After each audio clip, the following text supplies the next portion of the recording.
Olá, aprendentes! Tudo bem com vocês? Faremos neste vídeo o estudo de equilíbrio químico.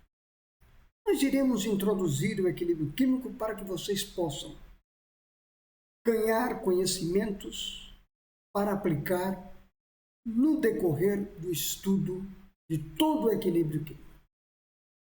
Caso você venha gostar desse vídeo, não se esqueça de inscrever-se no canal Abrigo da Química. Clique no sininho, que é para ser avisado de novos vídeos, bem como compartilhe com seu colega. Pois bem, o que nós queremos é reconhecer uma reação reversível. E por que esta reação reversível ocorre? Primeiro, haveremos de tratar a reação em um ambiente fechado. Observe que nós vamos colocar dois gases juntos, gás hidrogênio e gás nitrogênio, para produzir o gás amônia.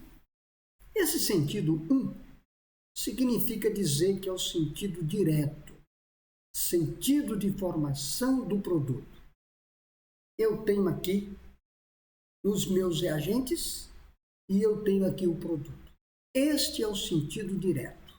Se nós formos analisar esta mesma reação química no sentido inverso, sentido 2, nós estamos então afirmando que esse sentido 2 é sentido de formação de gás hidrogênio e gás nitrogênio. No decorrer do tempo, esta reação começa a ocorrer, dando origem a um equilíbrio químico, que é caracterizado com a igualdade das velocidades das reações. Nós vamos, então, tirar a seguinte conclusão do sistema. Primeiro, haveremos de fazer o balanceamento da equação e esses reagentes trabalham na proporção de 1 mol de gás nitrogênio para cada 3 mols de gás hidrogênio, produzindo com isto 2 mols de gás amônia. Quando atinge o equilíbrio, a velocidade no sentido 1 é igual à velocidade no sentido 2. No equilíbrio, nós podemos constatar que coexistem reagentes e coexistem produtos. Outra constatação que nós podemos chegar é que a reação não para, ela continua, mas mantendo constante as concentrações de reagentes e concentrações de produto ou produtos. No meu caso, eu tenho um único produto e eu tenho 2 reagentes.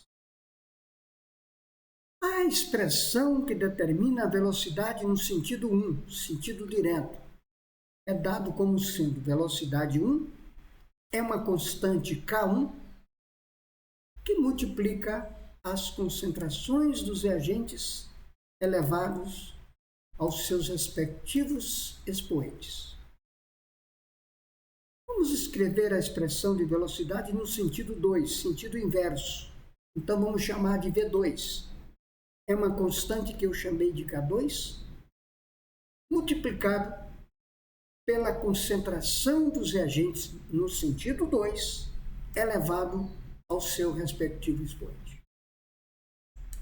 Estas são as equações que determinam as velocidades no sentido 1 e as velocidades no sentido 2.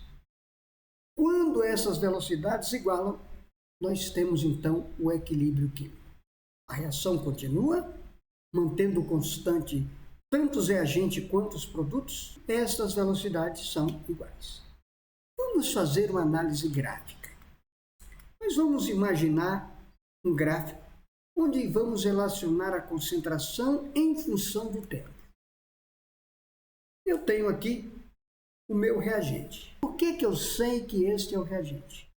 Porque o reagente é onde inicia-se a reação. E para iniciar uma reação, eu tenho que ter uma determinada quantidade do reagente. Observe que esse reagente, no decorrer do tempo, está diminuindo a sua concentração. Depois de um determinado tempo, esta concentração não mais varia. Isto significa dizer que esse reagente atingiu o equilíbrio químico. Mas quando ele vai diminuindo a sua concentração, vai aparecendo o produto. Então, o produto que no início não tinha nada, passa a ter um aumento da concentração no decorrer do tempo. Em um determinado intervalo de tempo, esta concentração do produto também não mais varia. Então, nós temos aí o equilíbrio químico atingido. Neste caso, a concentração do reagente é maior do que a concentração do produto, isto no equilíbrio. Estamos estudando equilíbrio, então vamos focar tudo para o equilíbrio. Eu poderia ter um outro gráfico assim. Eu tenho aqui o reagente, onde ele está sendo consumido até adquirir uma estabilidade em um determinado tempo. E eu tenho aqui o produto que iniciou-se do zero. Ele vai sendo formado até adquirir uma concentração comum. E isto eu chamo de equilíbrio. Neste caso, neste intervalo de tempo, onde as concentrações de reagentes são iguais às concentrações de produtos, nós temos então aí o equilíbrio. Neste caso, reagente e produto apresentam as mesmas concentrações. Eu ainda poderia imaginar um outro comportamento. Eu tenho aqui o reagente sendo consumido e o produto sendo formado. Observe que neste intervalo de tempo, eu passei a ter concentrações constantes. Neste caso, a concentração do reagente é menor do que a concentração do produto. Então, qual a conclusão que nós podemos tirar? Que as quantidades de reagentes e produtos, elas não têm que ser no equilíbrio necessariamente iguais. Não. Eu posso ter quantidades diferentes. O que está havendo no equilíbrio é que tanto os reagentes quanto os produtos não mais variam nas suas concentrações. Eu poderia também analisar um gráfico da velocidade em função do tempo. Toda reação começa com uma velocidade v, e essa velocidade vai diminuindo no decorrer do tempo até que ela estabilize. E todo produto começa com a velocidade zero. Então ela vai aumentando até que estas duas velocidades igualam. Neste ponto, a um tempo t, nós temos que a velocidade do produto é igual à velocidade do reagente. Aí sim, estou representando o equilíbrio. Vamos então verificar o nosso aprendizado nesta questão. Sobre as características de uma reação que atinge o estado de equilíbrio químico a uma dada temperatura, considere o que for correto. Veja bem, o fator temperatura interfere no equilíbrio químico, porque aumenta a agitação das moléculas quando eu aumento a temperatura.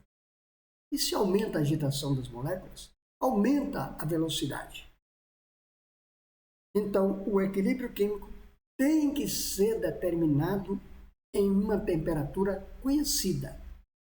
Você não pode determinar o equilíbrio em uma determinada temperatura e mudar a temperatura e achar que o equilíbrio ocorrerá no mesmo ponto. Não. O fator temperatura interfere na velocidade das reações, tanto no sentido direto quanto no sentido inverso. Então Então, nós vamos, então, analisar as alternativas. 0,1. A temperatura do sistema em que ocorre a reação permanece igual ao do ambiente? Veja bem, quando você mistura reagentes, você pode ter 3 comportamentos. Comportamento atérmico, onde não ocorre variação de temperatura. O comportamento térmico, aumentando a temperatura, que nós falamos que é um sistema do tipo exotérmico. Se aumenta a temperatura do sistema, ele tende a liberar para o meio externo. E pode ocorrer também o resfriamento do recipiente desta reação. E isto fará com que o meio forneça calor ou energia em forma de calor para o sistema. Neste caso, o sistema vai ter que absorver energia. Ele falou que a temperatura do sistema em que ocorre uma reação permanece igual ao do ambiente. Observe que a temperatura do sistema em que ocorre a reação permanece igual ao do ambiente? Não. Pode haver transferência de calor. Portanto, essa alternativa é falsa. 0,2. As reações direta e inversa apresentam no estado de equilíbrio a mesma velocidade?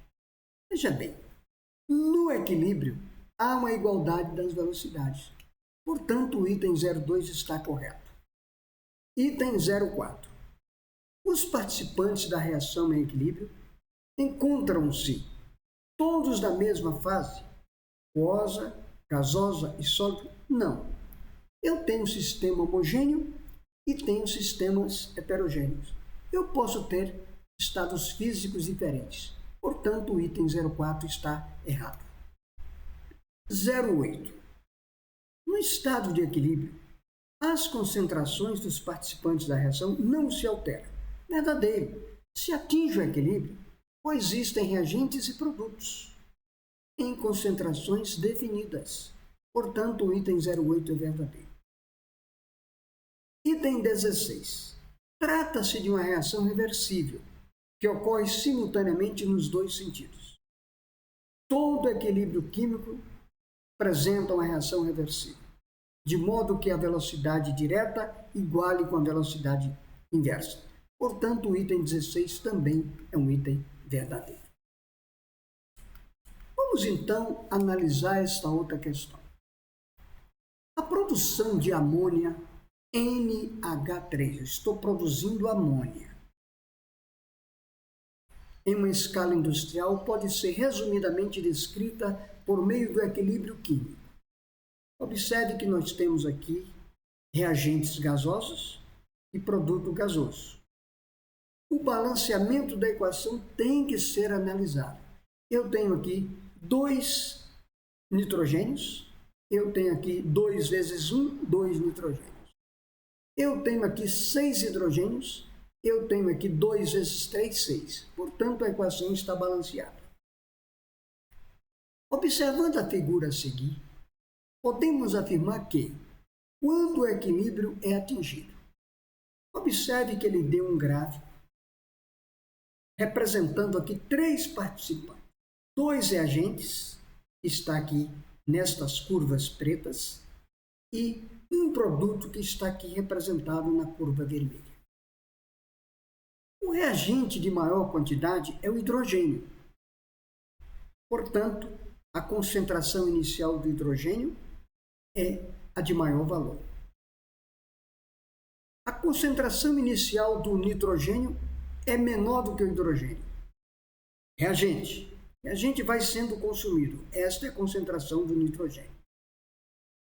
E em vermelho nós fizemos representar a concentração da amônia, onde iniciamos do zero e ela foi crescendo até adquirir uma concentração estável. A respeito desse gráfico, nós podemos marcar a alternativa. As concentrações de reagentes e produtos permanecem constantes? Ele está falando no equilíbrio. No equilíbrio, as concentrações não mais se alteram. Elas são constantes. Portanto, a letra A está correta. Letra B. A concentração do produto é maior que a dos reagentes no equilíbrio. Se você for observar, nós temos aqui 2 reagentes e nós temos aqui um produto. Observe que todos eles no equilíbrio apresentaram concentrações diferentes. Não. Está errada a alternativa B. Letra C. As concentrações de reagentes e produtos são iguais. Não necessariamente. Neste caso, nós temos a concentração de produto no equilíbrio diferente das concentrações dos reagentes. Portanto, a letra C também está errada. Letra D. As velocidades das reações direta e indireta são iguais a zero. A reação não para de acontecer. Elas continuam em movimento dinâmico. Então, esta reação continua sendo processada mesmo estando em equilíbrio. Portanto, essas velocidades são diferentes de zero. E, para concluir, vamos analisar a letra E. O gás nitrogênio e o gás hidrogênio são consumidos completamente. Observe. Nós começamos o hidrogênio com 3 mols. No decorrer do tempo, esta concentração caiu quando atingiu o equilíbrio. Vamos imaginar para 2 mols. O gás nitrogênio começou com a concentração de 1 mol. No decorrer do tempo, foi consumido e atingiu o equilíbrio com a concentração de meio mol. Vamos falar assim. Ele falou que são consumidos completamente. Não. No equilíbrio ainda existem ou coexistem tanto os reagentes quanto o produto. Portanto, a única alternativa correta é a letra A. Espero que vocês tenham compreendido a introdução de equilíbrio químico. Na próxima aula, nós iremos estudar a constante de equilíbrio químico. Nós vamos aprender a calcular essa constante. E para que serve esta constante de equilíbrio químico? Bons estudos e até a nossa próxima aula.